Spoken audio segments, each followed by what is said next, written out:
2-on-2. Ready? Hey!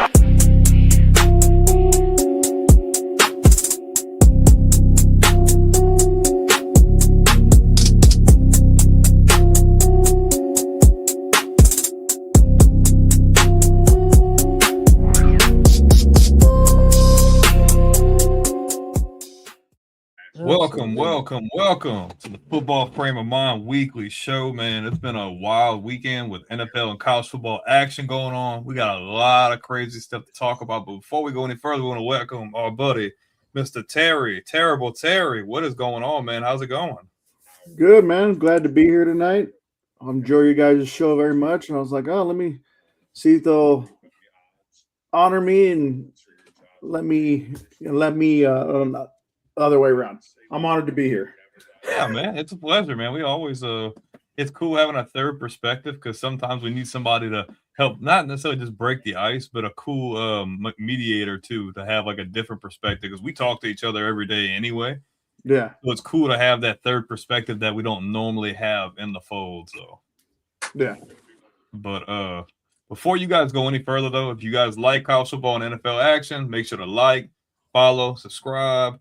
If you're on YouTube, hit that bell notification so every time we go live like this or drop any kind of content, you'll be the first one to get it, as well as following this live show tonight.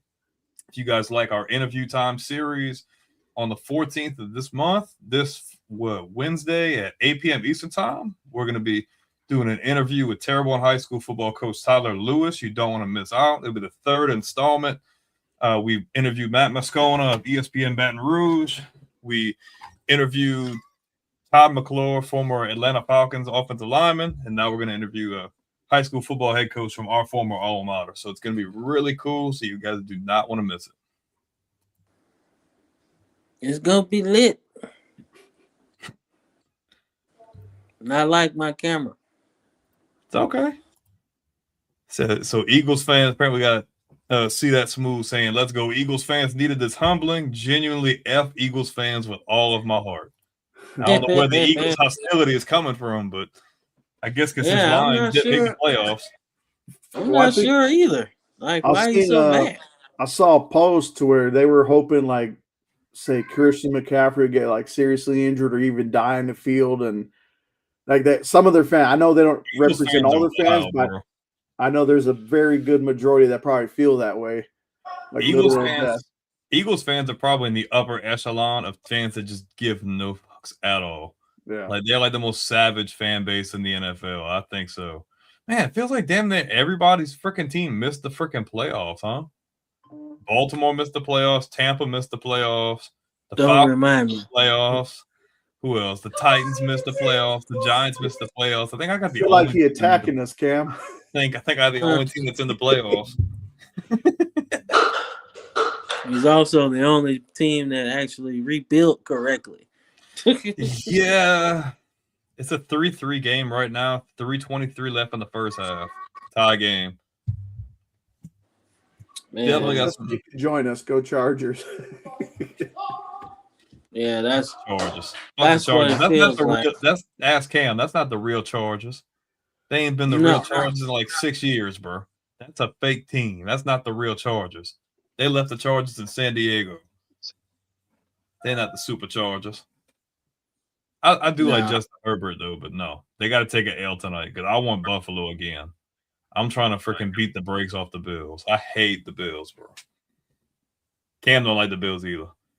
No, I don't like the Bills, bro. Not at all. Like, I'm sorry for the Jags on that one. Man, we're gonna get into it, but wow.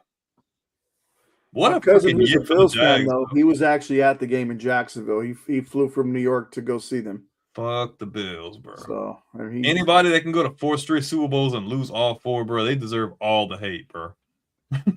All the hate you can get, bro. I wonder if Norwood would have kicked that and made the field goal, if that would have been the start of them actually winning. Had they won that first one, because the first one's the only one I feel like that they had a legit shot. It was. They got destroyed in the next 3. They did. You gotta love consistency, but had they won that game, like, and that's the thing with the NFL was like, man, like a big win can really change the trajectory of everything. Like we talk about Dan Marino all the time. Dan Marino made it to the Super Bowl in year 2 and just happened to run into the 49ers. Like had they ran into somebody else, they probably would have won. And who's to say what would have happened after? To be honest with you. What's that? Like they went that was Bill Walsh's best team. Mm-hmm. Like they were like 14-2 or something. Mm-hmm. Like that. They were really good. So had they ran into anybody else in the NFC, who's to say Marino doesn't go on a legendary run after that? You just never know. Who's your most hated team, Terry? Is it someone in the South? Let's see. Since the division split, honestly, I hate all the other teams but the Bucs equally. So you hate the Saints, the Falcons, and the Panthers all equally? All equally. But if you had to have one out of the entire league, you're like, dude, I cannot stand them. I'd still say the Cowboys. You should have seen Cam's Cowboys turtleneck. He can't find it, though. Yeah, bro. He said every time they'd win, he'd have to wear it. And I'm like, you couldn't pay me to do it, bro. They didn't win much, so I didn't have to wear it. He had to wear it too many times. Now, if it was the late 90s, I would hate the Eagles because with the Bucs and Eagles always clashing in the playoffs, or we always played in Philly, we could never get over that hump until like 2002. Yeah, when y'all went on that run. Yeah, that for their first ring. If I had to say a team that like I hated outside of the division, that's hard. That's really hard. Like hate is a strong word, but like I'd probably say Dallas. It's like get out. I hated the Peyton. You know what? I figured you would have said the Colts when Peyton was there. Those were good games, bro. I hated the Colts, but like it was cool because like, come on, bro, you freaking like at the freaking duel of the fates every time we freaking line up with them, like, but we beat Peyton and them most of the time. Yeah, he didn't get the best of us too many times, but he did get the best of us in Denver. I'm sure there was some hatred for the Steelers too at that time. Cam hates the Steelers. Oh, he loves the Browns though. We are the Browns. What are you talking about? The original Browns. Yeah, we are the Browns. I can't hate them too much. I don't think you want to identify as them. No. I'm glad we got a new name. What about the Bengals? I don't think I'm actually indifferent on the Bengals, though. I'm indifferent. I was gonna say he like don't hate them. Not much. I hate the freaking ownership. The freaking ownership they is cheap horrible. As hell. They shop in straight dollar store every time. At least on defense. Not the dollar store. $1.25 tree. That's what they do with their defense. They go like to the bougie stores for the offense, but defense gets dollar store. Horrible. Just draft correctly. That's all you got to do. But they can't do that. You can't draft correctly. The only freaking guys you hit on in the draft are the 3 guys you paid. Yeah, and that's one of them things that I don't really understand. Like, why would you commit that much money to, 3 guys? But it's crazy, Cam. You remember that 2021 draft? Cincinnati had a chance to draft Penei Sewell too, but they chose to draft Chase instead. I thought that's who they were gonna get, honestly, because of how many times he got hit in his rookie year and he got injured. Everybody thought they were going to take Penei Sewell. It seemed like the right pick. And when they took Chase, I'm like, well, I get it. I mean, I get why. And Burrow was probably like, yeah, you're going to take my college teammate. Like, yeah, I'll take that. I mean, at that time, it seemed like their offensive line was good enough. It was odd. But they were still young enough on defense. Like they still had some dogs. They still had Jesse Bates and them back there, and then that's free agent to address this draft and free agency. Just like go nothing but defense the whole time. I don't think they have the cap space. Like I think me and Cam talked about this, like because of how strapped they are for cash and the cap. Like they have to draft damn near everything defense, and you got to hit. Like you drafted Shamar Stewart, and he took forever to sign his contract, and he didn't do nothing. You signed Hendrickson to like a 1-year deal. Now he's gonna walk. Now you're gonna lose a lot of production. Good, I want. And you traded your freaking. They traded Logan Wilson was like their leading tackler at linebacker, so it ain't looking too hot. Yeah, and Shamar Stewart ain't really did shit either. I wouldn't have taken I liked his combine, but I wouldn't have drafted him if I were them. I know hindsight's 2020, but I don't think I was expecting them to take him there. Well, all right. So my thing is his combine was crazy, but you combine things with not giving him the contract he wanted, man. Like it's not that hard. Just give him the contract he wants. He probably wanted more incentives than salary because the salary is already baked into the system, right? It wasn't even nothing about the money though. It was the wording. That's what I'm saying. So just give him the wording he wants, so you can use him because you're gonna need that pass rush. You're gonna need it.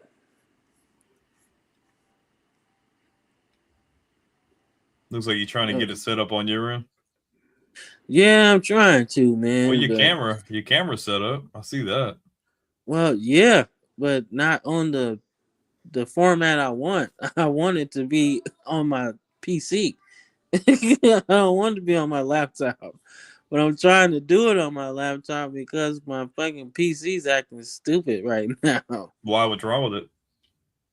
I'm looking for my Wi-Fi, right? And it's not on there. Oop, forgot to pay that bill. Nah, bro. I just did. The hotspot. Oh no. You remember last time we tried to do the hotspot? You remember last time we tried to do that hot spot? That shit was terrible. I remember you trying to do a show on a train too. Yeah, with the hot spot. We did like a whole draft show from Hotspot on a train. Man, that shit was terrible. I was like, yo, what the hell is this?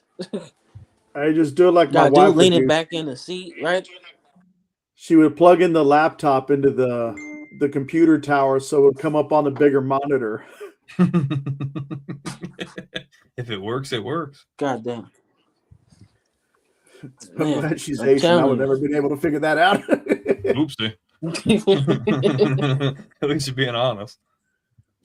No, hey man, shit like that happens, man. So I'm trying to get this shit together, y'all, man. But fuck it, let's just talk about fucking sports, man. Shit. We can talk about let's touch base. Let me see. Let's touch base on those two college games to start, because that's what we usually start off with college. So you had Oregon and Indiana, and you had Miami, Ole Miss. Miami, Ole Miss may have been one of the games of the year, to be honest with you. Game went down to the freaking wire, back and forth, and Miami finds the way to get the W in the end. Yeah, man. Like, they do their thing. They did their thing, man. I did not expect them to win that one, man. I feel like Ole Miss just had a lot of momentum. Yeah, but I felt like those guys not being in the building, and I think we said this last week, is that a lot of this offensive staff, I think the only one who was left was Weiss, and he's the offensive coordinator. I feel like that makes a big difference in how you prepare and how your players are ready for that game. And I feel like that and they played really good. But Carson Beck didn't play like crap. He actually freaking played good. He's been hella inconsistent. And to be honest, he didn't play bad all playoffs. That's what I'm saying. He kind of flipped that switch. So hopefully he can keep that going, because they gonna need it. Yeah, you're gonna need it this week. Yeah, because I know their one big advantage is that the game's in Miami. Yeah, it's a home game, and I do. And Cam talked about this a couple times over the last month or so. Miami's pass rush, I want to see, can they disrupt the pocket for Indiana? Because I feel like, man, Indiana's offensive line's held. They haven't given up a whole lot of pressure. He's been able to make really nice throws. Nothing crazy. Like, still not good enough for him to warrant a number one pick, but they're going to probably take him number one. But I want to see if they're going to be able to contain Bain and I forget his other name. If they can protect him from them, they'll win. But yeah, and they'll win big too. They will. But I think Miami's got an interesting situation they're in, to say the least. Yeah, because you gotta think, Mendoza, he ain't really been he's been sacked or whatever. But if you look at how they've won all season long, clean pocket. Yeah, he's in. What's crazy is every playoff game, right? He sat there and had 80% completion percentage. He's literally been just surgically killing people all playoffs. And I'm like, damn, ain't nobody gonna do it. Ain't nobody gonna hit him or anything, right?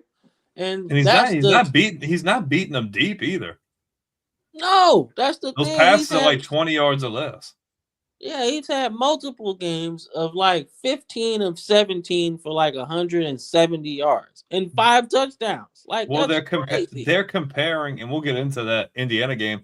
They're comparing his performances with it's kind of an unfair comparison, but they're showing they showed his comparison for his Oregon game, which he played really good. And then you look at Joe Burrow's game where they played Oklahoma, and he absolutely decimated them. Threw 500 yards and 6 touchdowns. I'm like, dude, it's not even a comparison. No, that's not even close. Because you didn't have the best defense So yeah, we were average. We were average, above average on defense. So you kind of had to throw for 500 yards because if you didn't, you're in a dogfight that you might not want to be in, right? So that's my whole thing. But Indiana, belt to ass on Oregon. Like, what happened in the first half? Dude, pick six from jump. First play of the game, pick six. I'm flipping back and forth. Next time I see it's like 21-0. And I'm like, dude, like, what the fuck are we watching? I went up to get a cup of water, right, after that opening kickoff. Cup of water and get some out of the cabinet for the wife. And then I come back, and I hear all this cheering. I'm like, what the hell?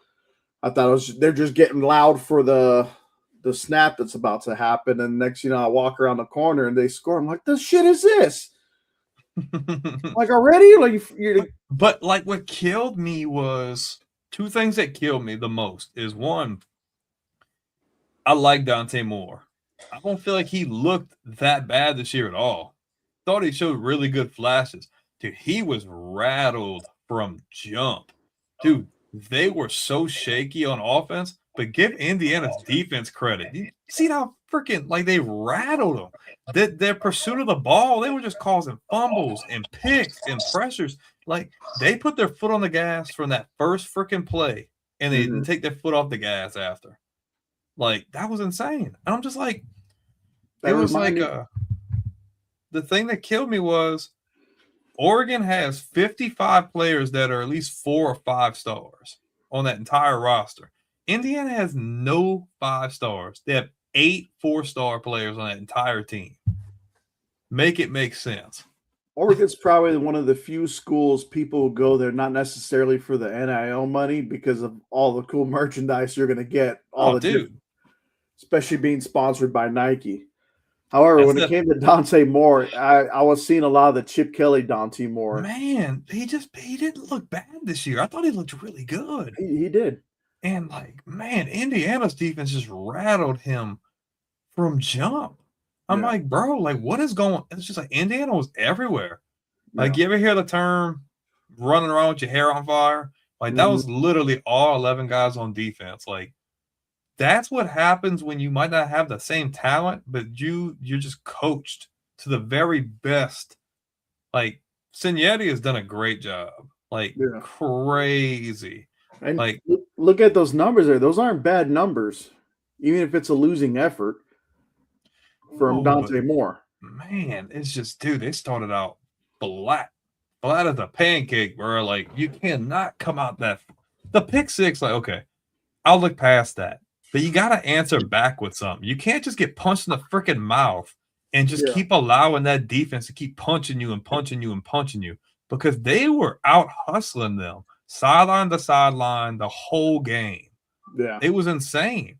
It was like, man, they take a hit, fumble, balls on the ground, intercepted, balls on the ground. I'm like, bro, like, what are y'all doing? Like, sloppy, just belt to ass, bro. Like, never was a game. Like, look at the scoreboard here. It's almost like you're playing in dynasty mode and you're only playing the offense. That's Cam. I do it too. Because it takes too damn long to play defense too. So I'm like, I'll just play offense. Whatever. I'll let the defense do the thing. That's what this score kind of reminds me of. Man, just and it's another situation of like look at Mendoza. Like high percentage throws, they're not far downfield, the great solid completion percentage. There was like 6 touchdowns, but less than 200 yards. Just like he said, that's a perfect example of just surgically just cutting them up with drags, slants, comeback routes, like all that kind of stuff. Like they were just killing them. And that freaking one touchdown he threw over the top. I will say though, it's really good to see Miami in this game though. Yeah. And their secondary is very physical, right? So I think out of all the secondaries they played in the playoffs so far, this is going to be one of the toughest. Yeah, I agree. I picked against Indiana. Like, I figured it was going to have to end at some point. Yeah, I know we're going to predict that game, but like Indiana's hitting on all cylinders. And they're out, like you said, Miami's secondary is physical. Indiana's physical on both sides of the ball. and they just hustle. Like they out hustle you. They just go, go, go. It's like Energizer So Bunny. is Miami, Like though. that's what I'm saying. So is Miami. They are physical too, man. It's gonna come down to who wants it more. But I think it's gonna come down to who wants it more and who makes less mistakes.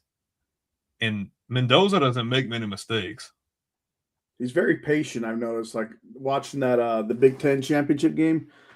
There was sometimes like Ohio State was getting him and hitting him, but there's sometimes he'll wait till the last possible second because he's waiting for the play to finally develop, and he'll throw the ball without like any fear. Basically, he's like, you're going to get hit. Well, let me finish this throw and I'll take this hit. It's completing a big play. So like I see he's very patient in the pocket. I don't know if Miami's as physical as Ohio State. I know they beat him, but I know they punched him in the mouth pretty good. So you could see the same thing happening. It might be a closer game than what obviously what this one turned out.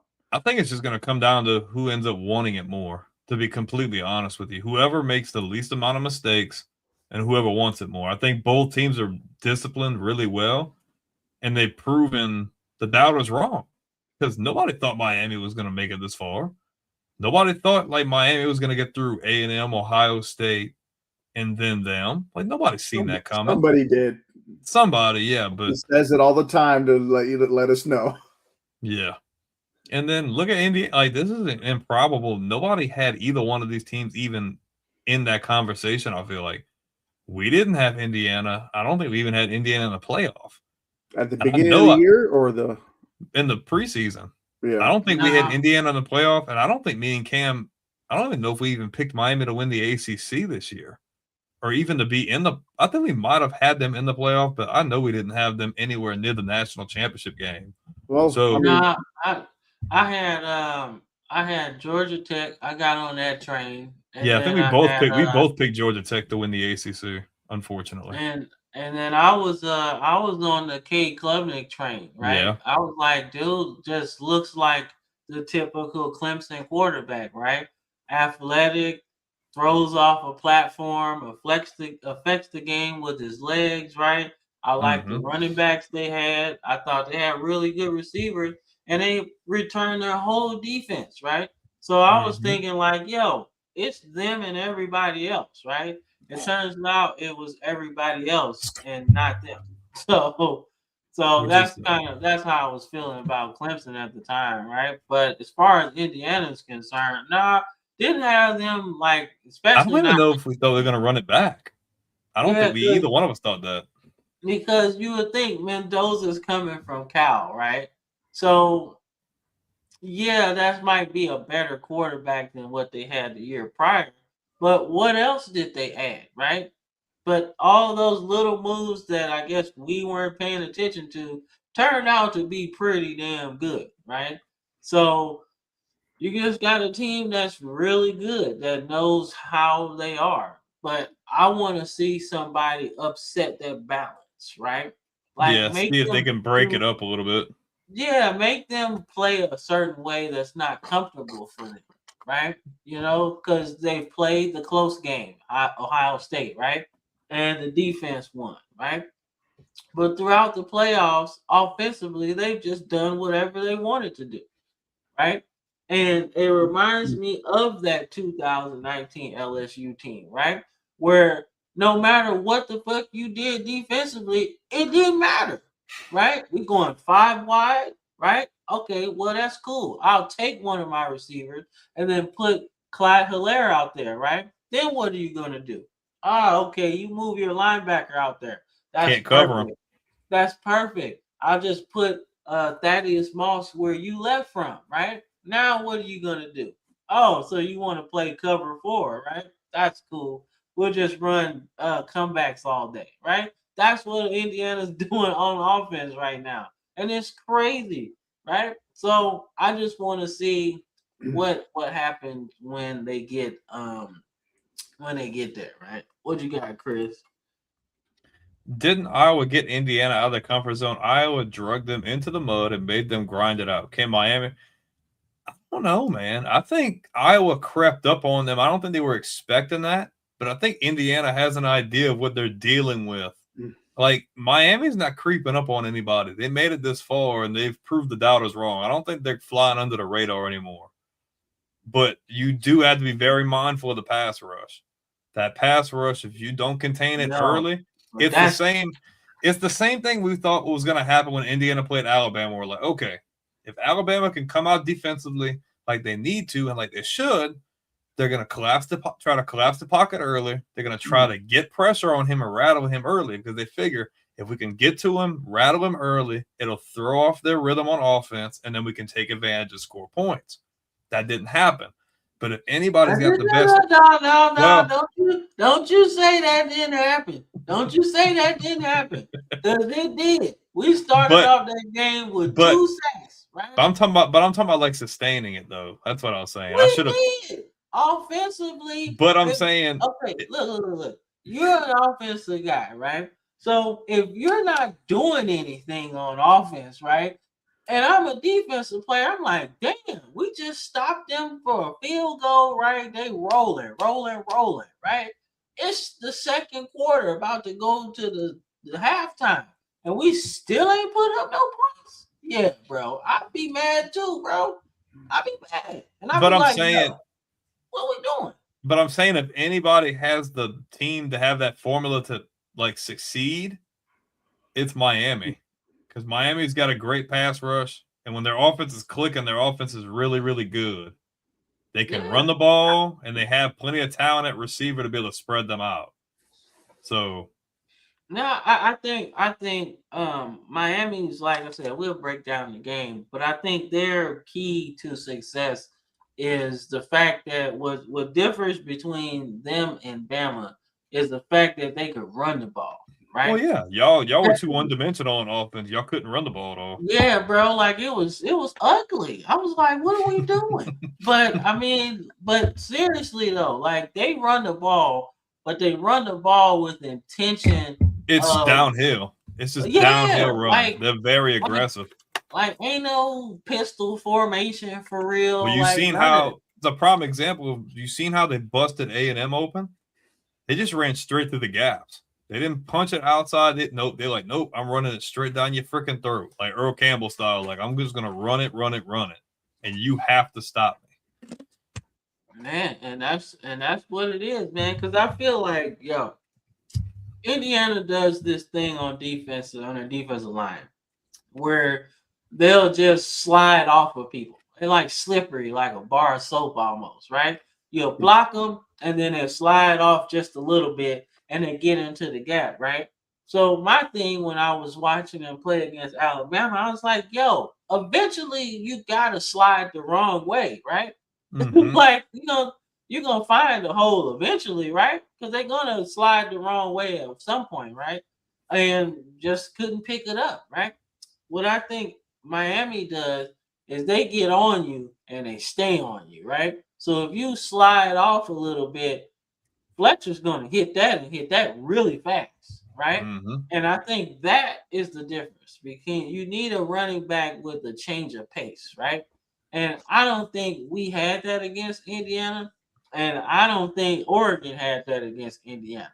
I think all three of their backs do the same shit. And if you got that same common denominator at running back, you ain't gonna do shit. It's the same one. You gotta have. Remember, we talk about this all the time, Brandon. How that Bama team that played against Clemson, right? How they had 3 different kind of running backs. Mm-hmm. You had Kenny and Drake, right? Yeah, right. You had all different kinds of running backs, right? And even the other Saban teams, like you had different kinds, right? Even though you had Eddie Lacy, right? But you still had Yeldon, who was like your agile dude, right? Go back even further, right? You had Ingram, and then you had Trent Bridges. And then you had Glenn Coffey too back in the day. Glenn Coffey, right? So they all did different shit. So that's the problem, and I think that's what Miami is gonna do when they play this game, right? They got different kinds of running backs, man. Fletcher is downhill, quick twitch, right? Then you got, I think number 6 is like your bruiser, your goal line guy, right? And then they got a younger dude that they give the ball to as well. And you got to watch out for Tony, right? On the outside. So you got a lot of options to attack their defense, right? Now, they're good. They're good on defense, right? But you're gonna have to establish the run at some point, right? So that's my whole thing. There you go. Let me see. All right. So speaking of that game, shit, it might be a quick show, and plus we had those technical difficulties. But nonetheless, what y'all thinking about this game? What you got, Terry? Let's hear your spiel. Well, I said it once the playoff format was established, who was going to be in, who's out. The only thing I've been wrong about with Indiana was that they were going to win by one score or less, like 7 points or less. I said they're playing like this is the only chance that they're probably ever going to have in everybody's lifetime for this. That's to a good happen. example. So I said they're going to play like no other, because this might be the only time in school history they might get a natty.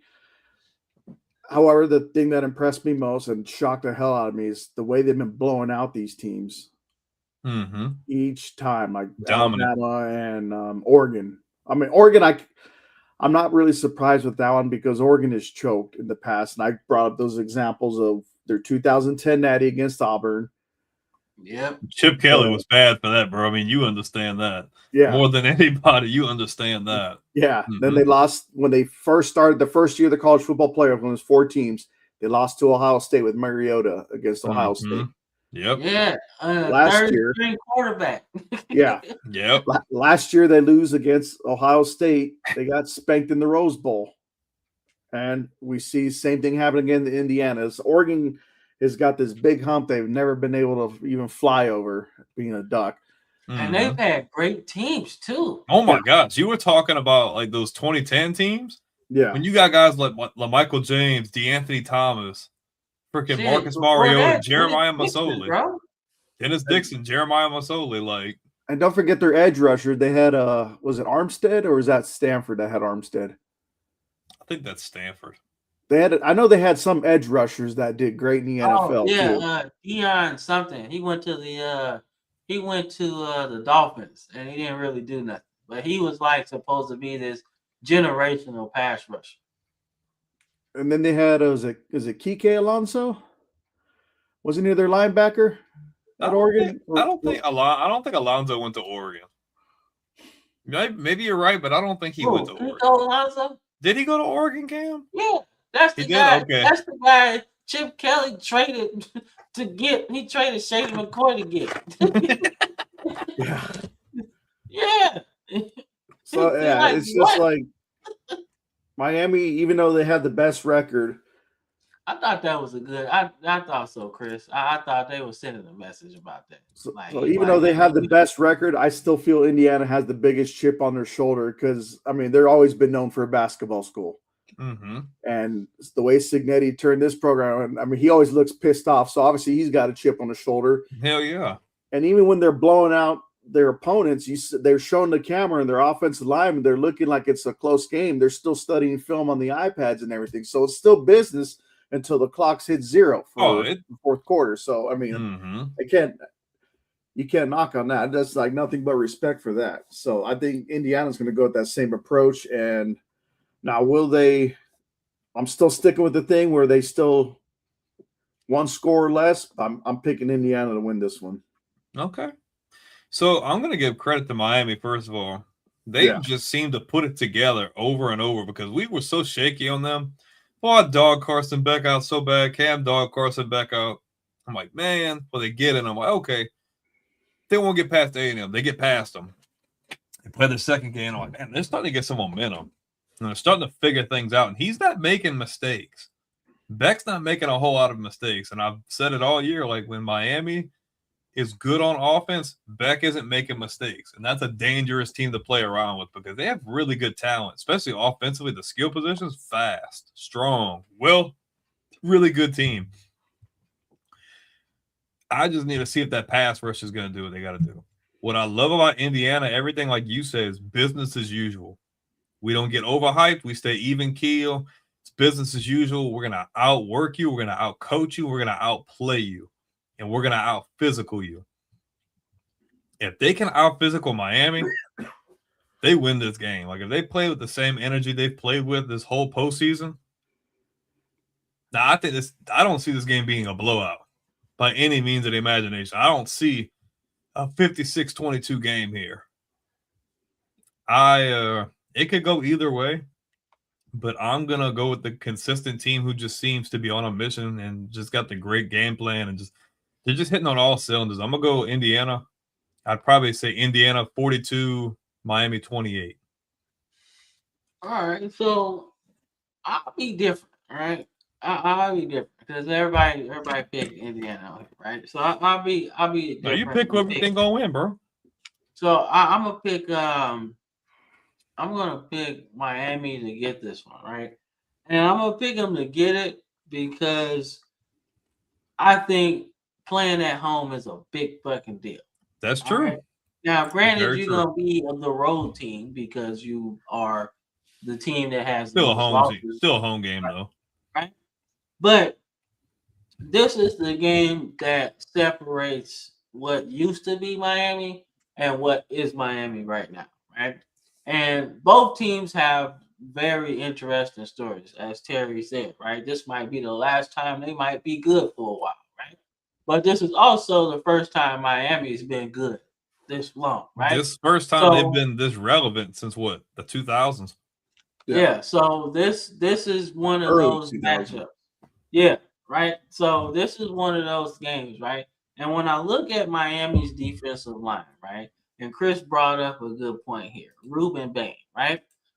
There's generational pass rushers, right? Guys that just feel different, right? Mm-hmm. You look at Sue, right, at Nebraska. You look at Von Miller with Texas A&M. Miles Garrett with Texas A&M, right? Guys that feel different. And when you got a guy like that coming off the edge, right? That is like having an off the script quarterback almost, right? Mm-hmm. You always in the backfield, you always fucking shit up. Everything's off schedule all the time because now we have to commit somebody to get him, right?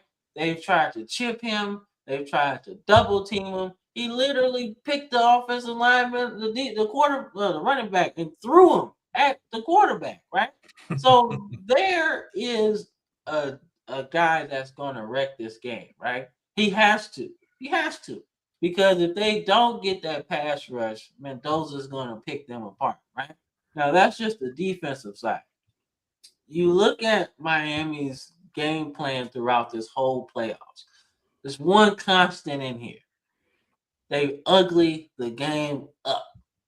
They ugly it up against A&M. They ugly it up against Ohio State. And Ole Miss was kind of a shootout, but it was ugly still, right? Mm-hmm. They had to fight and claw. Had to make them work for it.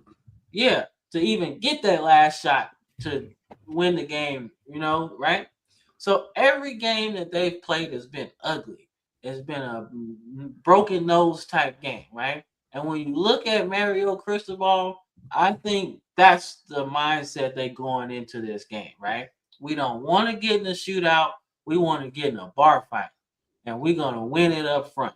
And that's where I think it is. I think that's where the key for Miami to win is in the trenches, right?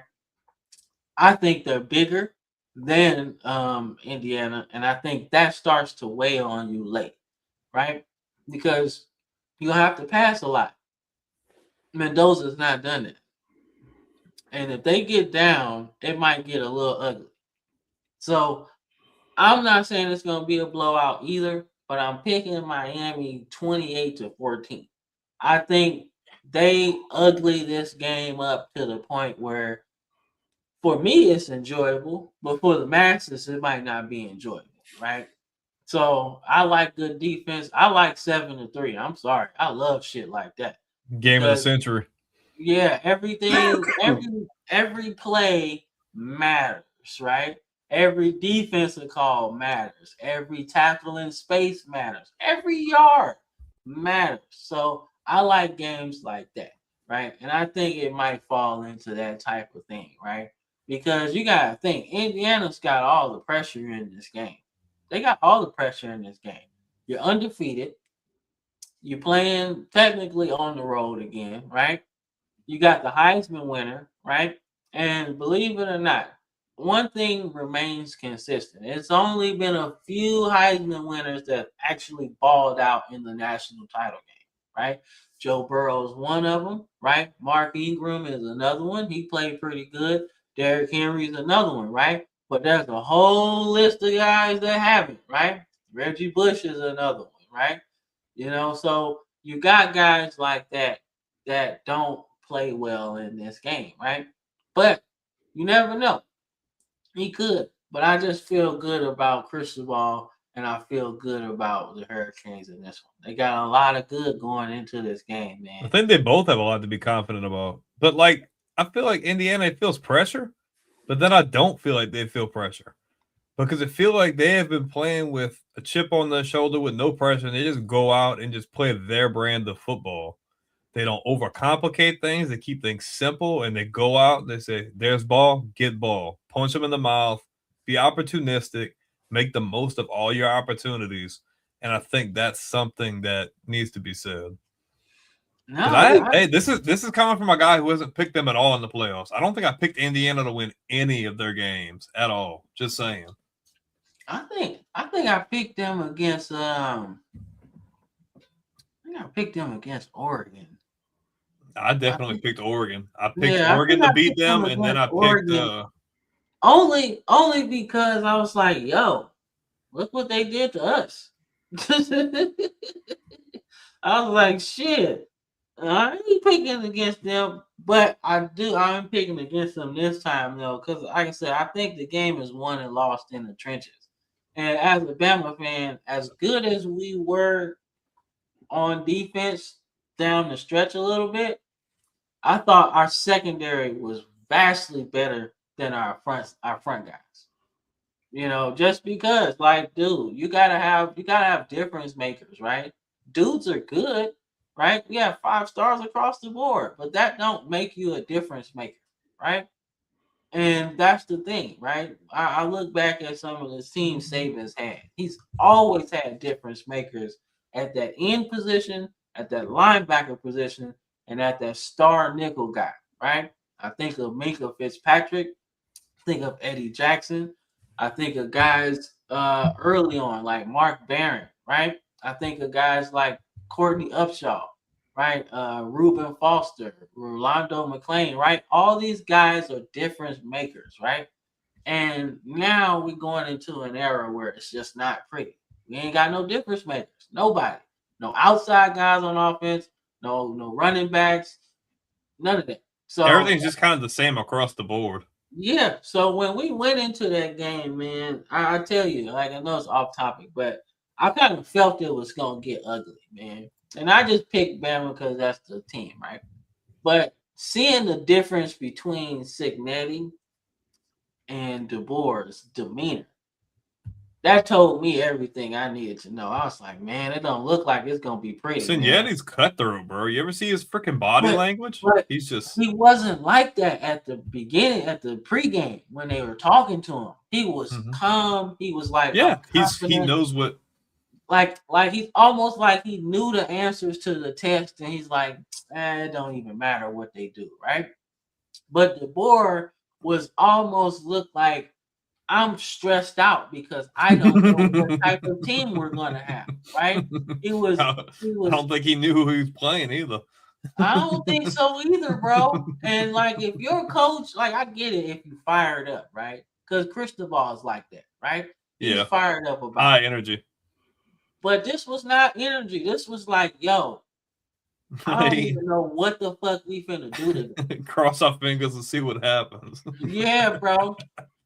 And you saw that in that 4th down debacle, right? Where they were calling people in, trying to fake it, not going for it, bringing a kicker in, we're putting Ty Simpson in the slot.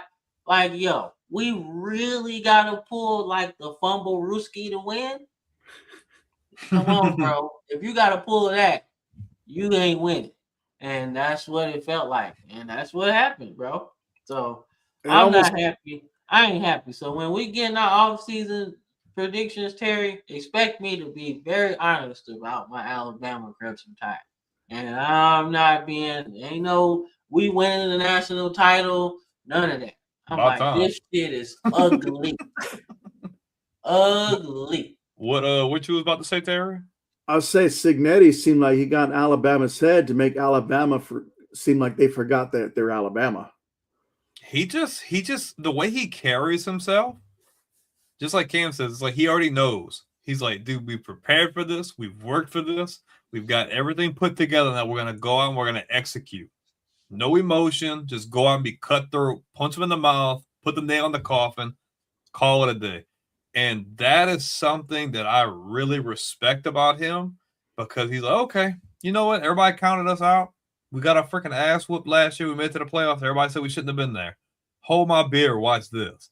Because I did not think they were going to answer back this year. I did not have them there. I'm like, yeah, they got Mendoza. Like, just like Cam's like, what did they bring back? Because I felt like that, Curtis Rourke was good for them last year. He's gone. They had a couple really good guys on the defensive line. They were good. I'm like, man, like, what's going to happen? But as the years going on, like, you just see them get better and better and better. But they just continue to find their groove, and they play their brand of ball, and they impose their will however necessary. And I love that. I just love his brand of football. And you talked about the pressure they were feeling. Like, who's feeling the most? I definitely say Indiana's feeling the most, because when you're undefeated. I mean, Miami, yeah, I'm sure. I know they feel pressure because they haven't, like you said, they haven't been relevant in the national title picture for like early 2000s. But then you go back to Indiana, they haven't won one at all. This could be the first time ever. Like, the way Signetti's looking on the sidelines, like, he probably haven't talked to his wife and kids since the playoffs started. He's like, hey, he's like, yo, I'm gonna go rogue for a month. So I need y'all, don't message me. He going off the grid, bro. Yeah. He's like, all I do is win, dude. I'm not getting distracted. It's like, I'm gonna go to some monk temple and just meditate in silence, so y'all don't text me none of that. It's the battle of the Saban disciples. We've been talking about this for the last month or so. But I tell you, dog, like I said, Saban has had some great assistants, man. And I've seen a lot of them come and go, right? I've seen a lot of them go on to do really big things. NFL coaches, winning programs right now, right? But there's a few that you just can't replace. Kirby, Lane Kiffin, Mario Cristobal, and Tosh Lapointe, right? And on the defensive line, what was his name, bro? Y'all had him for a minute. I can't remember his name, but he was at Texas for a minute. Are you talking about? Yeah, he's not with us no more. Huh? He's not with us no more. He's with the Saints. Black guy, I forget his name. Yeah, Bo Davis. I mean, there we go. I'm about to say, who are you talking about? so those assistants are not like the others, right? And when you lose guys like that and you try to bring in somebody else, it's different, man. Like, if you want to know how important Bo Davis was, man, just look at the sack totals from Nick Saban after he left from those teams, right? We're consistently about 50, right? Then it drops to like 30, 20, 30, 20, right? Never got that defensive line back to where it was, right? Kirby leaves. The defense goes through a little bit of change, right? But still okay, right? Lane Kiffin leaves. Offensively, it's not the same. It's not the same at all, right? Now, Lane Kiffin brought us from the past into the modern day offense, right? But you can't predict that genius, right? Right? And Sarkisian was another one, right? But him and Sarkisian are like the same wavelength. They come from that Pete Carroll coaching tree, right? So they're from the same wavelength, right? So, but you can't lose quality assistants, man. I'm telling you, it's just the nature of the beast, right? He's good, so they're gonna want him, right? But that's the nature of the beast, man. And you hate to be losing assistants like that, but hey, they got a career too, man. All right. So we'll get into some NFL stuff, man, right after this commercial break, if that's what you want to do, Brandon. Yeah, that's fine. Let's roll.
Welcome back. Welcome back, man. Welcome back, man. And we've reached the point of this show where we go over this NFL stuff, man. So, like I said, we got a game going right now, but that doesn't stop us. Oh, we win at 6-3 in the third quarter. What a dud! Hey, I don't give a shit. Okay, as long as we win, a dub is a dub. Man. I don't give a shit. Well, dude, you gotta understand. Man. This is year one of rebuild, bro. It's not year one of a rebuild. Y'all been rebuilding since the last year of Belichick. It's not year one. It's year one for Vrabel. That's not even year one for him. He already knew what he was walking into. He played there, bro. Like it doesn't count unless you're a new guy that didn't play there at all, right? No. It's not a year. It's not a rebuild for y'all. Man. Rebuild started when y'all drafted May and Christian Gonzalez, right? That's when the Gonzo. So Gerard May, thank him. All right, Technically, you don't have to thank him for drafting those guys because they were already going to draft them. I mean, they had the third overall pick. But you can thank Bill Belichick for that. Man. Somebody had to get a card to the commissioner, bro. It makes me miss the old. You ever watch like the old NFL drafts, bro? Like from the 80s. Like I was watching the Dan Marino one. I'm like, oh, well, they're taking Dan Marino, and they freaking get the card and they freaking write it on the board and all that. I'm like, that's so freaking cool, bro. Yeah, and they in the middle of a Sheraton hotel, bro. And then everybody's just there because, like, you watch the draft now, and I don't want to get too off topic, but you watch the draft now, and everybody's in their own spot. You know, Bill Belichick sitting there with his freaking dog and the freaking in his own. Everybody's everywhere. Back then, it's like everybody's in the same room picking up a phone. Like, how freaking chaotic must that have been? Yeah, and then you look at the damn who was that? The Jets. They let their time run out. That shit was so funny. How cool is that? Like, you got 15 minutes to make a selection that you've technically had like 6 months to make. And you still let your time run out? That's crazy. That's pure Jets for me. Like, that's the perfect thing. Our resident Jets fan, he's not watching, so. But the Patriots have always fitted the rules, though, Chris. Like, it's not surprising. Everybody has to an extent. Yeah, no. I like the Patriots, bro.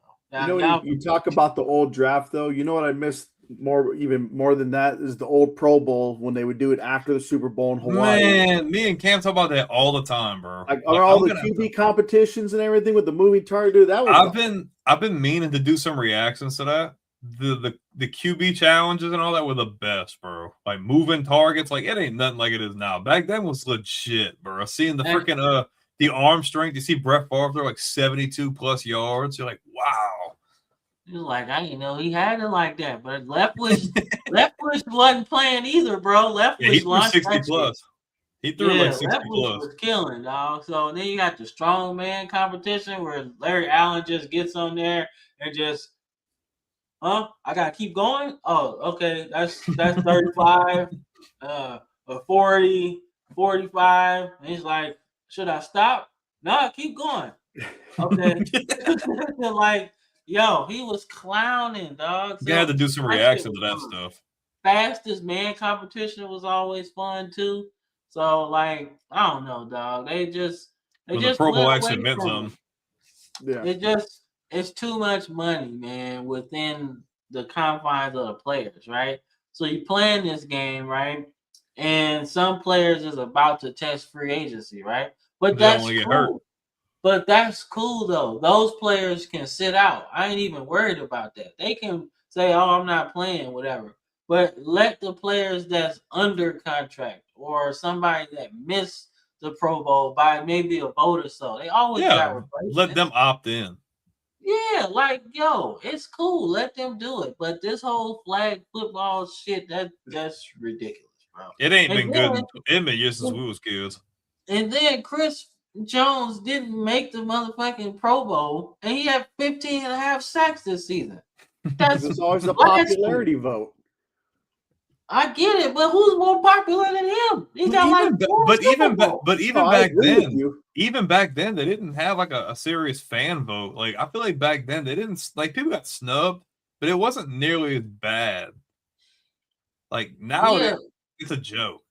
Yeah, but like even if you didn't make the Pro Bowl, you probably made All Pro, which in the confines of like in confines of like if we're talking Hall of Fame, All Pros is worth way more than the Pro Bowl. Yeah, because it's harder to get All Pros.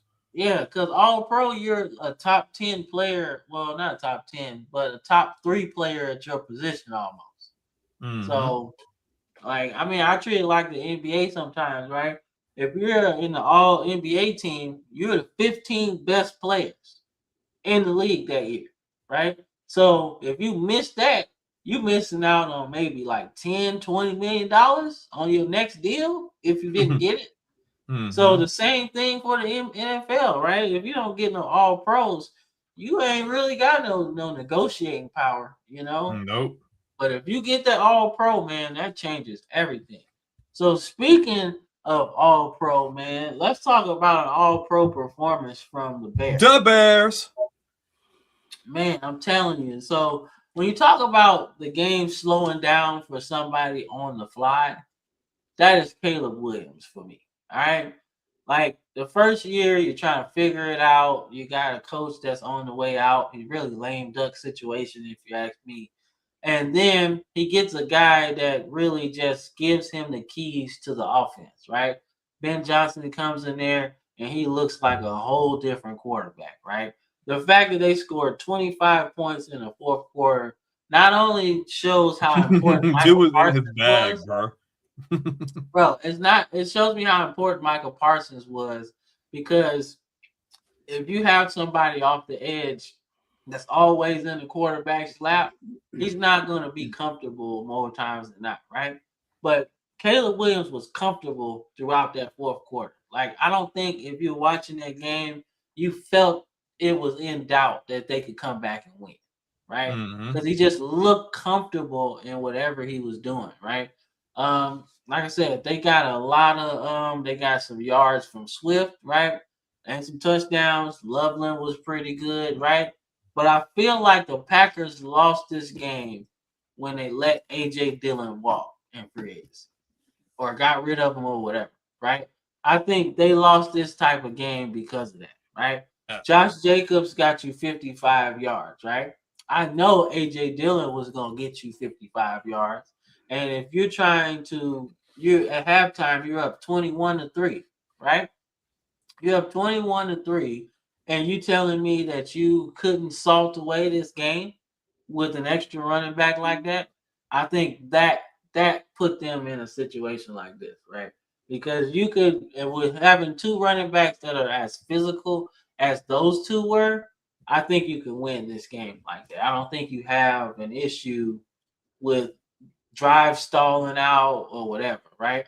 Because the reason why you give up 25 points in the fourth quarter is your defense is tired, right? Your defense is tired, and that's easy pickings for a guy like Caleb Williams who can throw the ball anyway. So for me, one, the Packers special teams kicked them in the ass all year. McManus is horrible. He's lost them like 3 or 4 games, including this one. Special team has killed them over the last couple of years too. They get to the playoffs and they always freaking fumble the bag like that. You know something else that's horrible? And people can say whatever they want about LaFleur.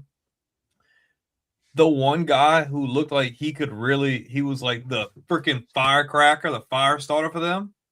Don't keep giving him the ball, Matthew Golden. Like, what are we doing? Feed that guy. That's your difference maker. When he had the ball in his hands, you seen it was like, wow, that's a spark. That's a spark. Like, that's who they needed to be. Don't get me wrong, Romeo Doubs caught for over 120 yards, but a guy like Matthew Golden, you drafted him for situations like this. yeah, You drafted him for situations to be that deep threat, that difference maker, and you're underutilizing him. and I wanted him to go to the Panthers. LaFleur is a problem with just winning these playoff games.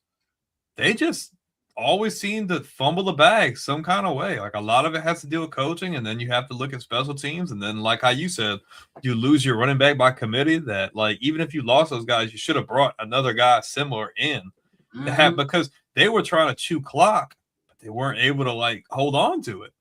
And they just kept giving the ball back to the Bears. And the Bears offensively, they get into that fourth quarter and they're in the huddle and they're looking at each other like, we're going to win this game.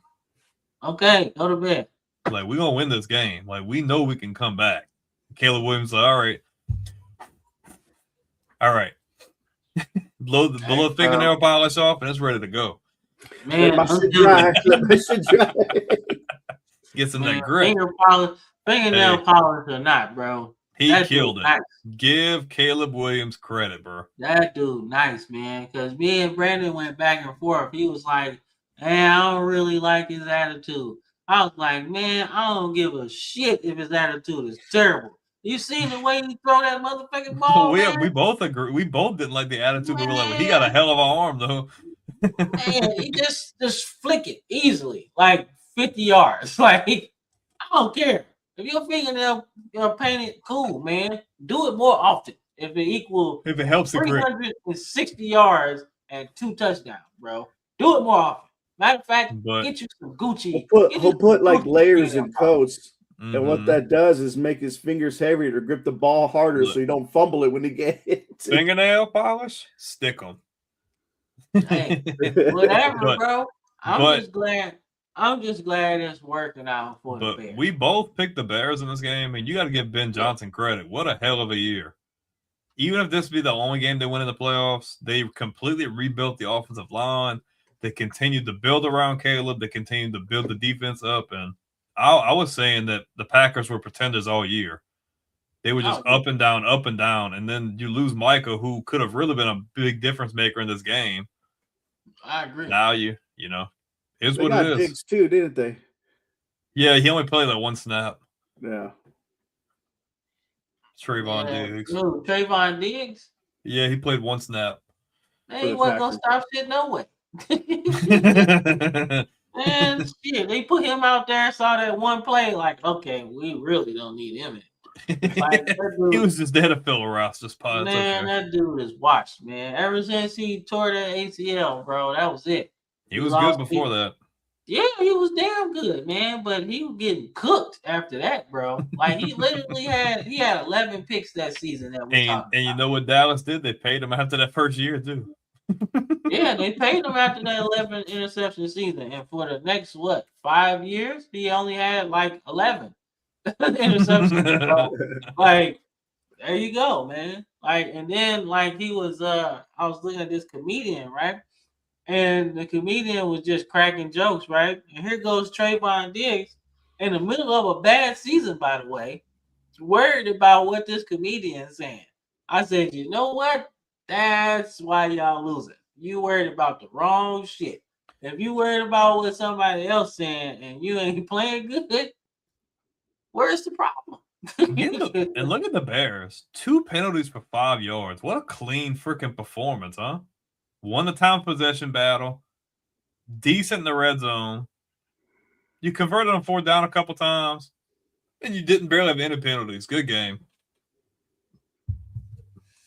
I agree, man. Ooh, 9-3. 9-3. All right, man. So let's talk about this one. This was good right here, man. This is real good. All right. The Panthers are 1 pass rusher away from winning this game, bro. I think they whatever scored too you damn do, fast. They blocked that punt. They blocked that punt.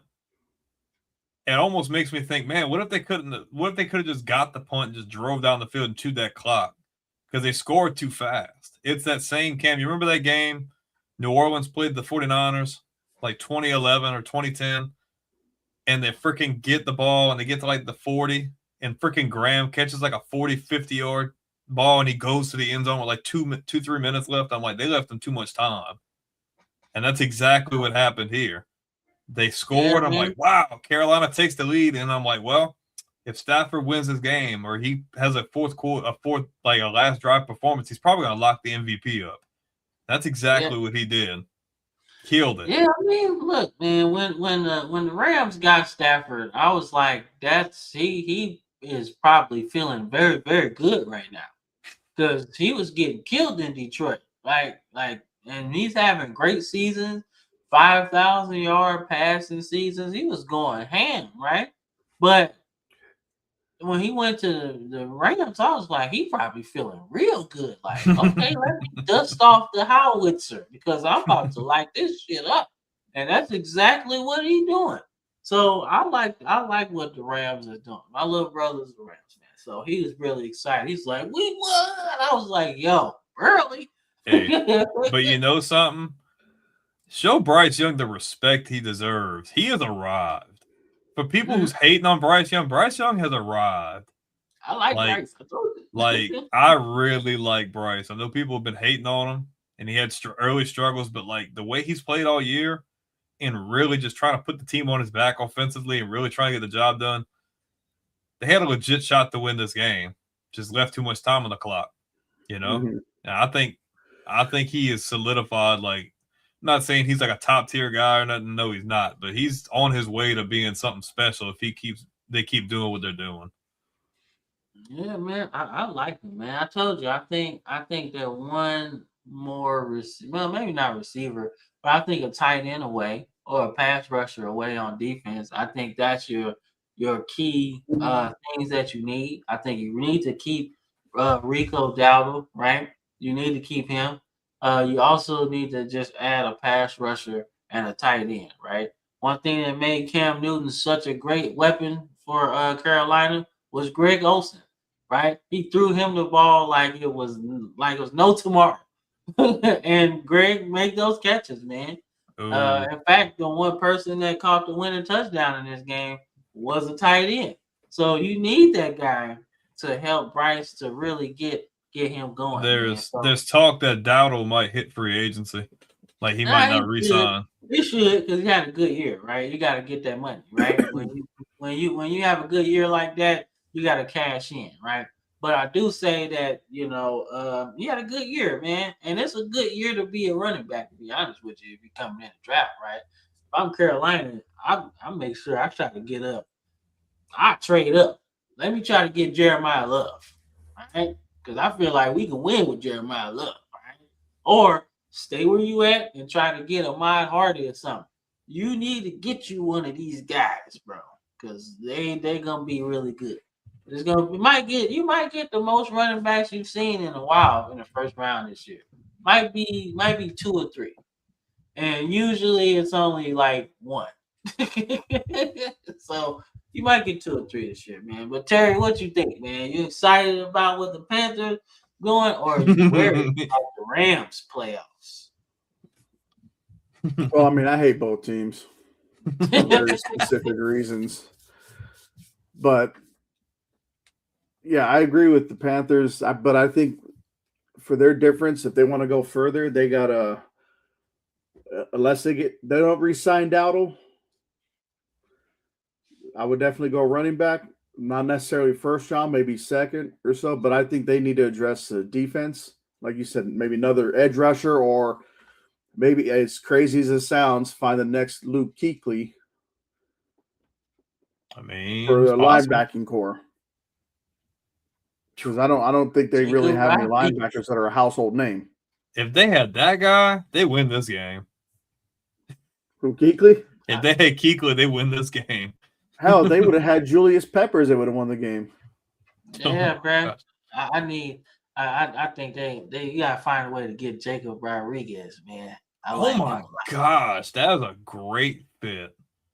I like that a lot, man. I like the way he plays. I like the way he plays in coverage, man. He's smart too, so he can communicate the offense and the defense too. So I like that a lot, man. So like I said, a lot of people think Caleb Downs is going to fall. I don't think so. No, but he's top five. But you gotta get you a difference maker on that defense at some position, right? You got the corners. That's pretty cool. You got a pretty good safety duo. Well, so you not having a guy like Brian Burns sucks. Like, you need another guy like that. Yeah, that's what I was saying, bro. That's what took me for a loop when they traded him. I was like, yo, if you're rebuilding, that is a big piece that you need. Like, you can rebuild your defense around Burns, right? I think we pumped the brakes a little bit. Like, I think they're going to be good next year, Chris, but they still have some things they need to, like, don't get me wrong. They showed a lot of promise. Like, winning 6 games showed they're ahead of schedule, but, like, I still need to see more from them. Like, they still have some things they got to fix. And I'm pretty sure Terry doesn't want to hear you say that the Saints are going to win the South. Because they're not. No, they got. I think they'll do better than this year. I think I could see the Falcons finishing last next year. Depending on who they bring in. Yeah. That was terrible. That was terrible, bro. That was fucking horrible, man. But we ain't gonna get into that because I can talk for hours about that shit. That was terrible. I mean, okay, I could see the Saints improving significantly if they were to go after Rico Dowdle, since Kamara seems to be. Man, they need to just speed Devin Neal. That dude's a beast from Kansas. That dude is good. That's where he went. I was wondering if he went because he's a Devin rookie Neal, this year, right? He was a rookie. I think he had battled injuries a little bit, but man, he is good. Like, he had hella touchdowns his last couple of years at Kansas. He's really good. So yeah, he's the best part of Kansas football, to be honest. Well, that ain't saying too much. Hey, that's saying a lot if you're still doing it on your team ass. Are we talking about like ever or just recently? In recent, I mean Kansas. Recent and all time don't mean shit for Kansas. I was gonna say all time. You'd have to throw a to leave name in there. Yeah, but even that's far away. That was a while ago. Yeah, he got his rings though. Yeah, he did. He definitely did. I like the key to leave. But like we talking about this game, Cam. Washington, we talked about this dude Washington. He had quite a few games with over 100 yards receiving. To me, he's like 4th on the depth chart. He's been freaking balling for them. I told you, man. I'm just saying. He on the team every time I try to relocate Jacksonville or somewhere else. He be on the team, and he don't leave, and he do shit like this. And I was like, dude, cold. But we're kind of critical of Josh Allen. Josh Allen came up in the clutch here at the end. Like, we've always said he's kind of shit the bed. Like, but man, that last drive, he got it done. Jacksonville's a good team. I really thought the Jaguars were going to pull this one out, but you got to give Josh credit where it's due, though. Didn't turn the ball over, did what he had to do. Yeah, and when you look at this game in totality, right? This is why Jacksonville didn't win. Turnovers. Yep, those 2 picks.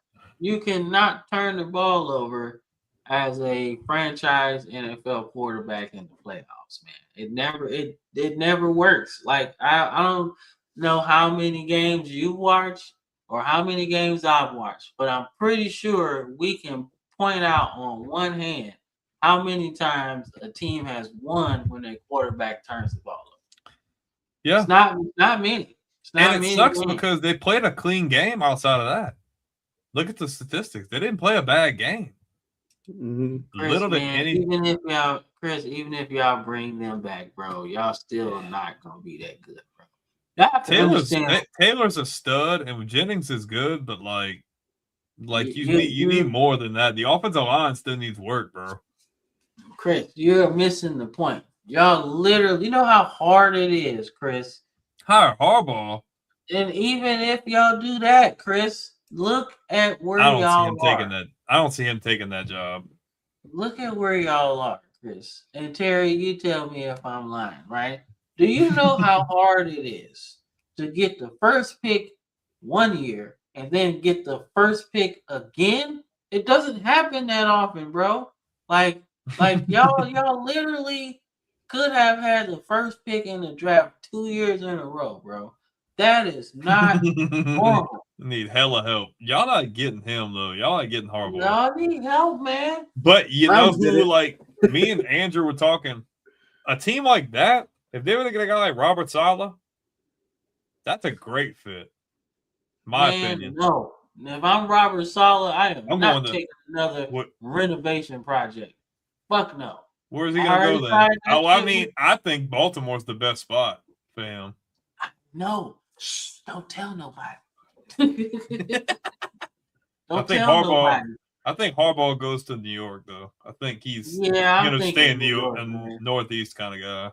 And I'm surprised. That's a I'm good fit, too. surprised that New York, the Giants, are even in there because they ain't gonna give him all his demands. They don't want to do that. They never do that. The only person they gave all of that was Parcells, and they barely wanted to do that, right? So I don't think so. But he is a Super Bowl winning coach, and he should be able to do it. He should be able to get those demands. He The earned it. Giants are hiring James Kaplan as their next head coach. He's gonna be head of player relations. That's ridiculous, man. He's the only one that could call a play in the noisiest stadium, and his team will be able to hear him. Yeah, and then fall asleep. They might just hire Phil Jackson, bro. Like he wins a lot. Football, basketball. What's the difference? Yeah, man. Like He wins. not after how he coached the Knicks. That was terrible. Or was the president of the Knicks, should I say? That was terrible. They said he was asleep at somebody pre-draft workout, bro. like ain't you supposed to be scouting? You're getting too old, bro. Yeah. You got hella rings, so it don't even matter at this point. Yeah, he got hella rings, bro. All right, man. That game. So look, man. Let me tell you how I feel about what this game did, man. All right. Fuck AJ Brown, bro. I'm sorry, man. I'm tired of the bitching and crying and all of this stuff, right? Because you do this, right? And your quarterback is just trying to keep everybody on the same page, right? Jalen Hurts looks like a guy that really don't like confrontation for real. He just want to vibe, bro. And he want to win, right? But every single time, right, I take you back to when he was crying about not getting the ball, right? And they were winning, though. They were winning a bunch of games, but he wasn't getting the ball, right? And here's where I think dude has a real problem, like either emotionally or mentally. He really needs to get some help because they gave him the ball the next 3 weeks and they went like 1-2, right? Yeah, you seen that they're forcing it to you. He was happy and smiling about because he don't care about winning. He just cares about statistics. Look at Devontae Smith. Devontae Smith don't do all that. He just want to win. Exactly. That's my point, man. And when I look at how this game went and how it looked like, you can look at it and be like, oh, man, the 49ers really won. No.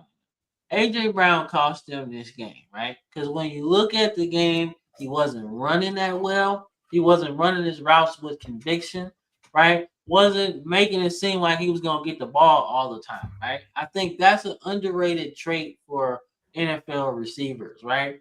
running the route with conviction, even though you're not getting the ball, right? Yeah. Because that just forces the defense. Because they teach you, and even at the high school level, they say, look, regardless if you're blocking, if you're running a stunt route, or you got a good chance of getting the ball, you come off the ball the same way every single time. You don't give the defensive back an advantage to know what you're doing or where you're going. I want you to come off the ball the exact same way every time, whether you're laying it into them or you're running across the middle for a slant or whatever the case may be. You can't take plays off. You have to keep up that same, because that gives the defense such an advantage, because if they're like, oh, he's taking plays off or this or that, they're like, man, I'm not worried about that side. I'm going to key in on everything else.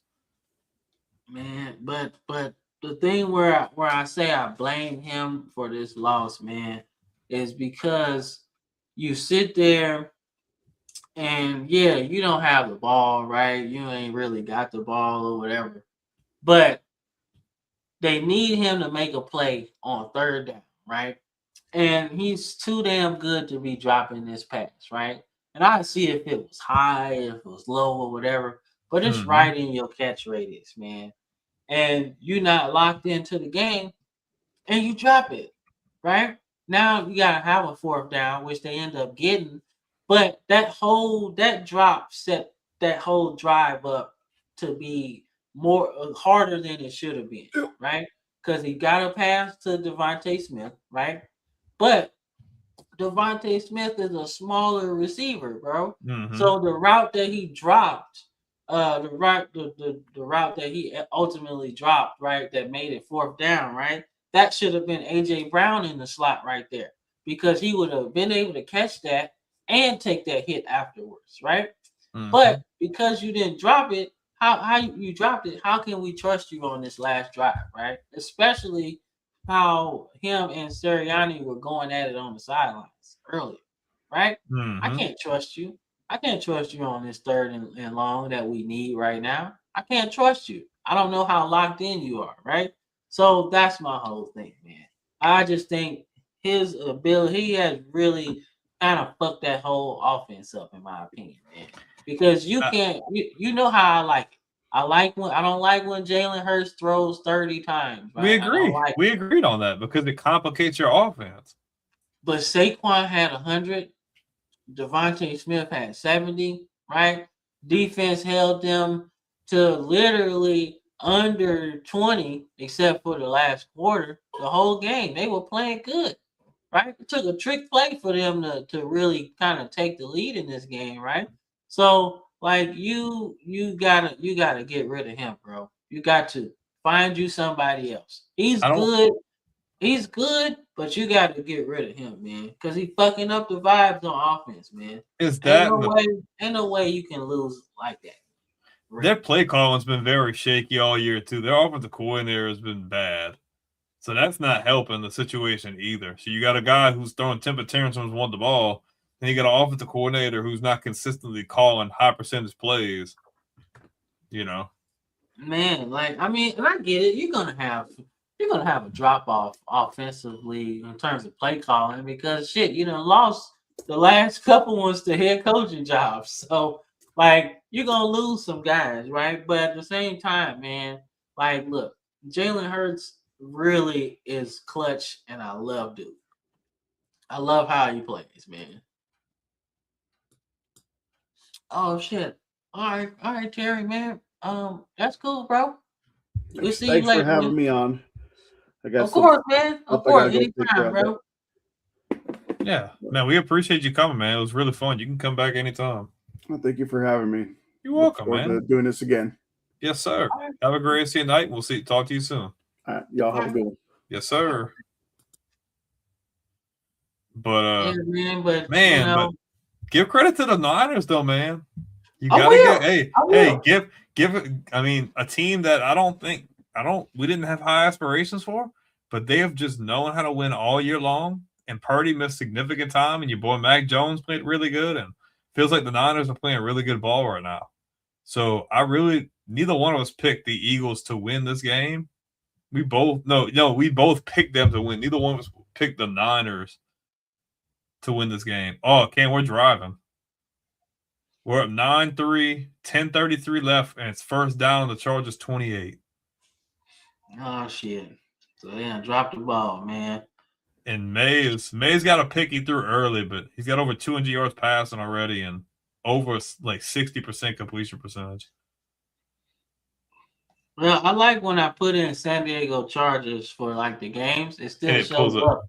Yeah, it still pulls up the Chargers, right? So, I mean, shit, dog. You know, this is what we've been talking about with Herbert for a while, man. It's like he plays really good, and then the playoff, and y'all got a touchdown too. That just scored. Oh, let's go! Yeah, that just got a touchdown. Surprise Cam's not like, yeah, fuck y'all.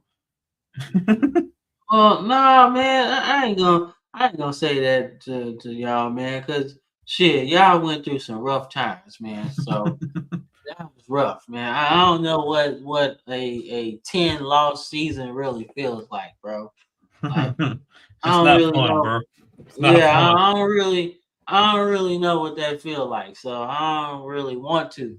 So I ain't gonna say fuck y'all, man. When y'all go through that and y'all come out the other side, right, on a winning formula, that's cool.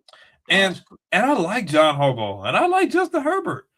I love some Justin Herbert, but like, bro, I don't know what it is about the playoffs. But it's like, what are we doing? Like, look at his completion percentage, Cam. Playing bad. Well, I mean, he's barely completing 50%. He's taking 3 sacks too, and they can't run the ball. Yeah, but I mean, he's 11 for 19. But where's the play calling? Where's the innovation? Right? Like, he just they've been playing dead all game. Yeah, like you just like going with what the defense is giving you and not necessarily taking that shot or so, you know? Like you're already shorthanded when it comes to the running game, right? So that's not working.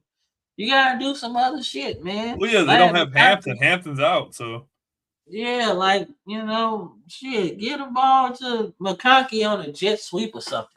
Love that guy. Cam, I love that guy. I would love to get another really good white dude like that back at Foxborough, bro.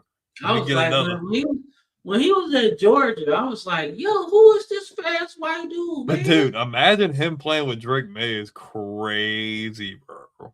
Shit, imagine him playing with Lamar Jackson. We had a shot to get him. We had a chance to get him, man. We chose Mark Andrews who? Man, if he had a receiver like that, bro. Oh my gosh. He'd be good. But what else we got? What else we got? We got anything else or what? Just the playoff. Just the seeding. Ooh, I like these games. These games. We got the Seahawks going against the Niners, right? I like that rematch. My brother's not happy about that because that means the Rams have to go to the cold, baby. Yeah, play Soldier Field. Yes, sir. Yes, sir. They gotta go to the fucking. They gotta go there. I think I don't think it's gonna hurt them. They're gonna look at the body of work. In my opinion. Yeah, I mean, I don't know, man. Like I like dude, man. But he's getting a lot of looks though. Yeah. Like Mentor's getting a lot of looks, bro. So it'd be interesting to see where he goes, man. But Chris, you was right about AJ Brown though, man. I didn't know he was a diva like that. Well, it didn't seem as obvious in Tennessee. Like we knew he kind of was like a little whatever, but we were like, you know what, he's good. Like maybe it's not that bad. People give T.O. shit. T.O. was not this. People act like T.O. was a cancer. T.O. wasn't a cancer. T.O. was the guy that was like, look, I'm working my ass off day in, day out, day in, day out. If you're not working like me, I don't freaking like you. I want to win. Y'all out here not playing to win. Like, and he would just ball out. Man. But AJ Brown's not that guy. So, like, I hate when people throw T.O.'s name in the dirt and say he was a cancer. He's not. Man, but that's my thing though. It's like, yo, when you get AJ Brown from the Titans, right? He was misused with Tennessee in a sense, right? Because they had Derrick Henry, so it's like, yo, duh, right? We gonna ride this horse right here, right? But my thing is, you go to Philly, right? But Philly is a power run team too, right? So you gotta know you're in a better situation than going, than being in Tennessee, right? Because they got a good defense, they draft really well, right? Yeah, Jalen Hurts isn't like Peyton Manning in the pocket or whatever, but he's got the clutch gene and he's a winner. He won at every level, right? So it's not like he doesn't know how to play, right? And he's a far better quarterback than Tannehill is. So you gotta really understand that part of it, bro. And I don't understand it. And when he said that shit about the Super Bowl, I really didn't feel like where it didn't feel like it meant that much, right? I was like, nah, I don't really like that, man. Now, Jalen Hurts said the same thing, but he said that the loss he felt more after losing the Super Bowl Well, than yeah, winning. because you feel like you have something to prove. It creates that narrative. So when you're like, yeah, we won, but it's like, now we're gonna get back to it, something like that. Like, yeah, we should have two. I think that's where a lot of people's mindset was. Oh, I think he just turned the damn ball over. Who? I think Herbert. No, someone. We just got the damn ball back. Like the Chargers had it. Now we got the ball back on the 50. First down. Like 8 minutes left. But man, I like that. I forget how the seating works in the AFC, but I really like the Bears Rams, to be honest with you. I think that could be the game of the week. I think that could be the best game of the divisional round. Do you know how the seating works in the AFC? So like the Bills are obviously moving on. So so the Bills won, right? Yeah. So either way, they're gonna be playing the Broncos. Right. Also, the Bills have to play Denver.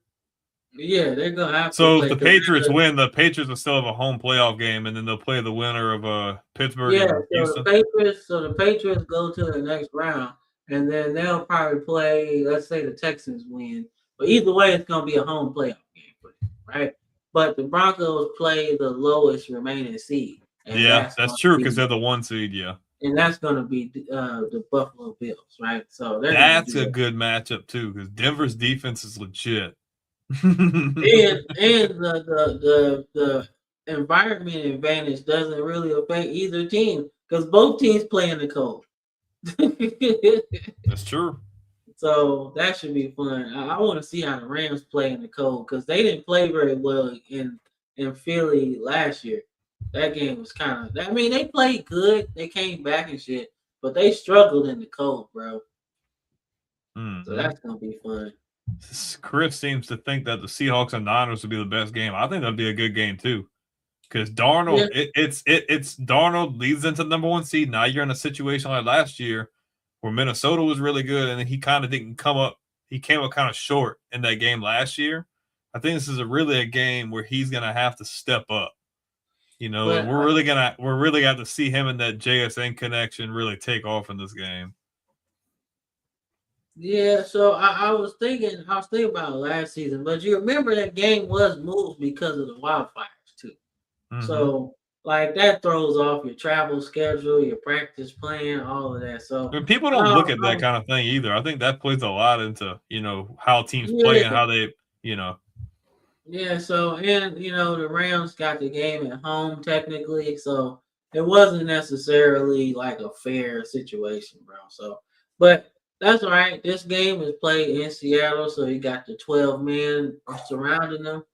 So all of the Seattle dignitary gonna be there. Steve Largent, Jim Zorn, all the old guys, right?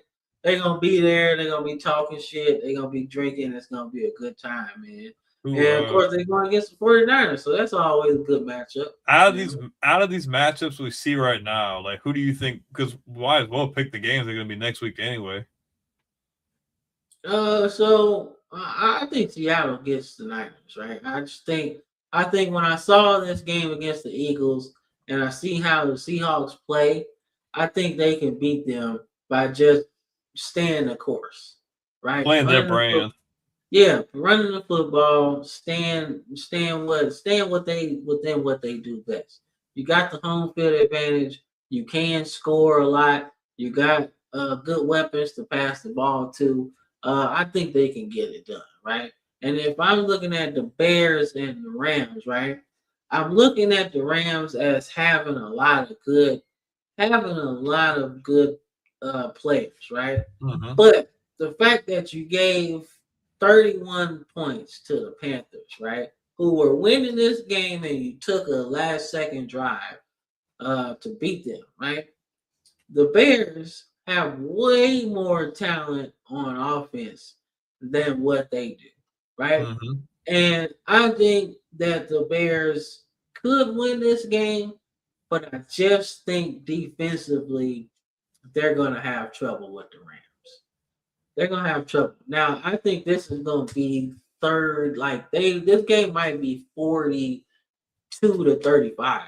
because I think both teams is going to be lighting it up. But I think the Rams have a little bit more on that defensive side to really frustrate Caleb Williams. Mm-hmm. And I think that's how they get it done, right? But I do think the Bears put up a valiant fight in this game, and it's going to be a shootout. That's going to be probably the best game of this playoff weekend, man. But okay. But as far as the AFC side, well, our game ain't done yet. We just punted. The Rams got the ball. Not the Rams. The Chargers got the ball back with 5.5, and they're down 13. So I don't know. Man, if they ain't done shit all game, bro, y'all good. Man, I'm superstitious when it comes to stuff like that.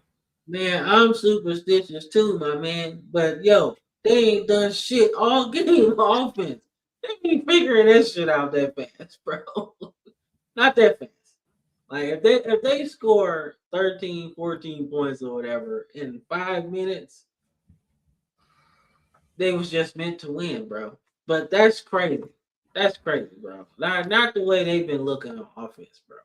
Like terrible. Like no type of flow at all. No run game, no nothing. This is just ridiculous. At least if you gotta look at the Patriots, they've tried different shit. You try Stevenson, you try Henderson running the ball, Drake Mays running the ball pretty good. It seems like everybody's caught a pass. So like they've tried different shit, man. But anyway, I think, like I said, I think y'all obviously going to go to the next round. But if we're talking Broncos and Bills, I think the Broncos can get that one. I think Broncos win too, and it's in Maha because like the Bills had to fight with Jacksonville. The Bills have been up and down, unconvincing for me all year. Man, I think they match up really well against Buffalo because they're gonna force Allen to beat them. They're gonna and they're really good on defense. And I don't even think Bo Nix needs to go bananas in this game to win. I think he just needs to play mistake-free ball and just let the team do what they've been doing all year. You know what? I think I might change my pick on this one, man. Because I don't like the Bills, but man, in this particular matchup, going against a rookie, well, not rookie, but his first playoff kind of a game in a sense, right? As the hunted, right? Because I think they made the playoffs last year too, right? They made the playoffs last year, but they were kind of like they were the lower seed. This year is a little different, man. Like, I don't know, man. Something tells me Josh Allen, man, like he's gonna be prepared for this one, man. So I hope that Bo Nix just plays his game and doesn't try to like outduel. So you're picking Buffalo to win that game? I'm leaning towards Buffalo, man. I think we both picked Houston to beat Pittsburgh, yeah. Yeah, I don't know, man. I don't think we picked that yet. Yeah, we picked them all last week. Oh, okay. Well, I don't know, man. I like the Steelers and I like the Texans on defense, right? But you don't know what you're gonna get from Stroud either, though. I might, if I had to change my pick, I would probably pick the Steelers just based off of that quarterback matchup, man.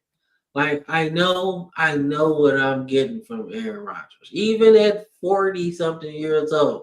Like he just has a control about how he wants to play, how he wants to throw the ball, shit like that, man. And that shit matters, man, in the playoffs. Man, he doesn't turn the ball over much in the playoffs. Like if you look at his numbers, and I like what they doing, man. So I might pick the Steelers in this one. So And you got the Steelers and Patriots at this point. Who do you think is the better matchup for New England? Like, who do you think they match up better with, Houston, or do you think they match up better with Pittsburgh? I think y'all probably match up better against Pittsburgh because y'all can attack their defense in ways that you probably can't attack Houston. No, because they got great pass rush. Yeah, Houston's gonna speed up that clock for Drake May, and that might make him make some mistakes. And the more opportunities that you give Stroud, the better he might be, right? So y'all might wanna play the Steelers in this one, man. Yeah, I think I'd agree. But for the matchups, like I'm gonna side with you with Seattle. I just think Seattle's that team, and it's a home game. There's not many places in the NFL like Seattle, so I'll go Seattle. I would love to see the Bears get the upset, but how good the Rams defense can be, plus like Matthew Stafford wanting to run it back and how he was able to win last week. I think Chicago makes it interesting, but I think the Rams win that one. And I'm picking Denver over Buffalo. Fuck the Bills. Fuck the Bills. Like, fuck the Bills. But you know what? I say the Bills, but there's a part of me that's like, you know what? I don't even care. Y'all can win because I want to win a divisional round and then knock your ass out the playoffs like Mahomes does. That's what I want to do. I want to be the one to send your ass home.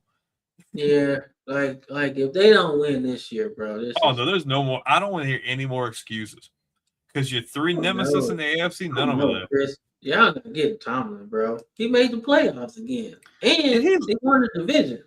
Like if they didn't make the playoffs or win the division, I'd say he was probably on the way out, right?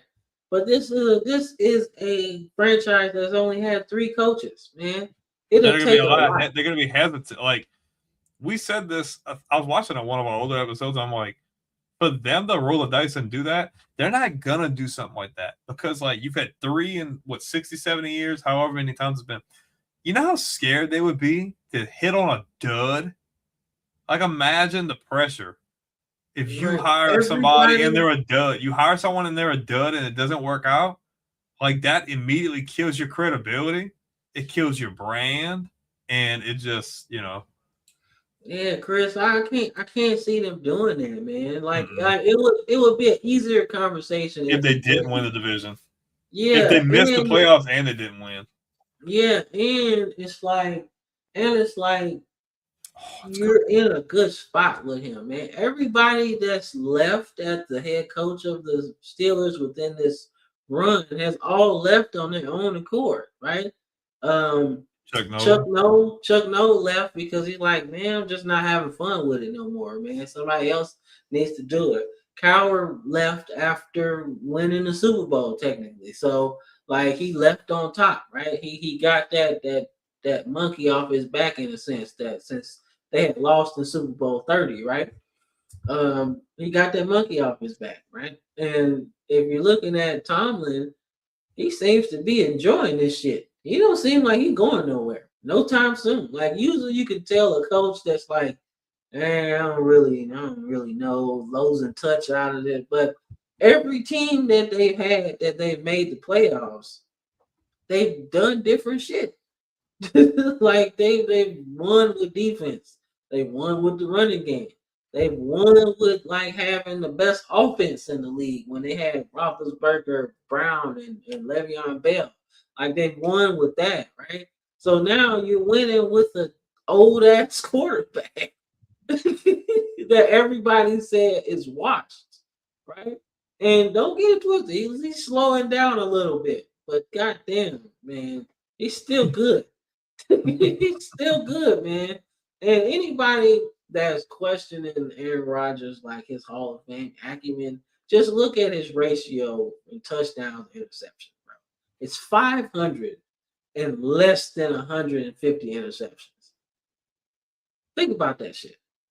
He would have to play 30 years, 30 more to throw like 300 or 400 interceptions. That's crazy, right? So yeah, that's crazy, man. But they're driving, but they got damn near only 2.5 minutes left. Told you, man. The Bears. Yes, sir. The Bears. All right, man. I gotta pick up my little brother, man, from work, man, because my mom pulled the old okadoke. Oh well, I ain't gonna take him, so I'm gonna I'm gonna take him and then don't take him, and then I gotta take him, and I gotta show it. Oops. So that's fine, bro. But like I said, man, just a little heads up on what we got coming up, man. So the next album coming out, Organized Chaos, man. It's gonna be a good one.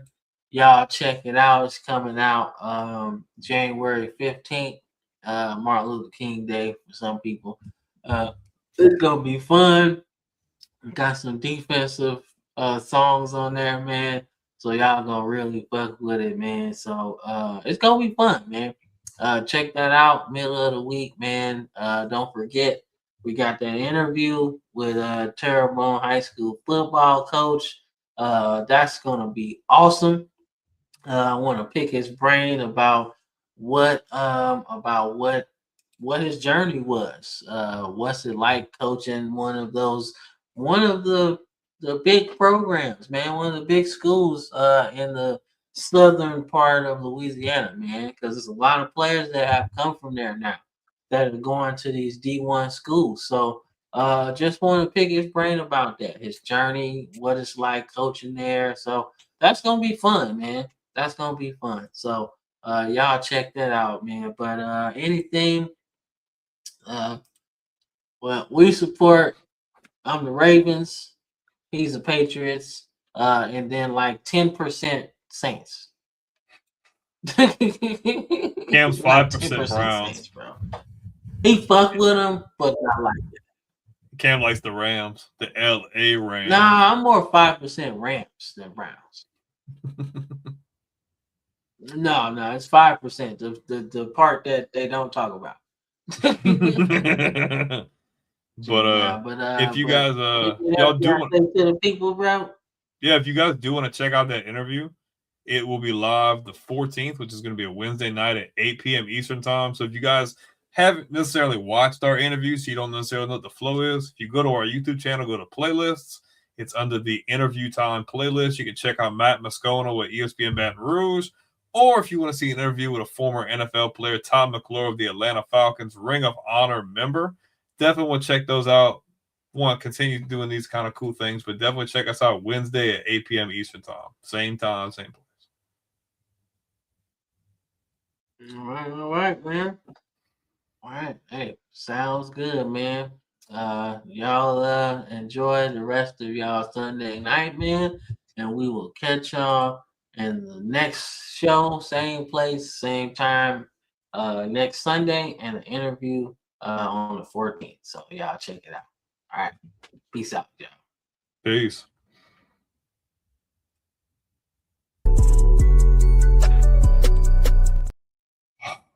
Oh, man. What are we doing? Uh-oh.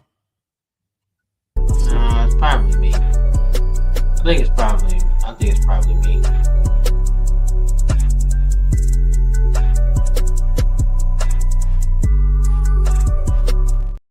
Let's see.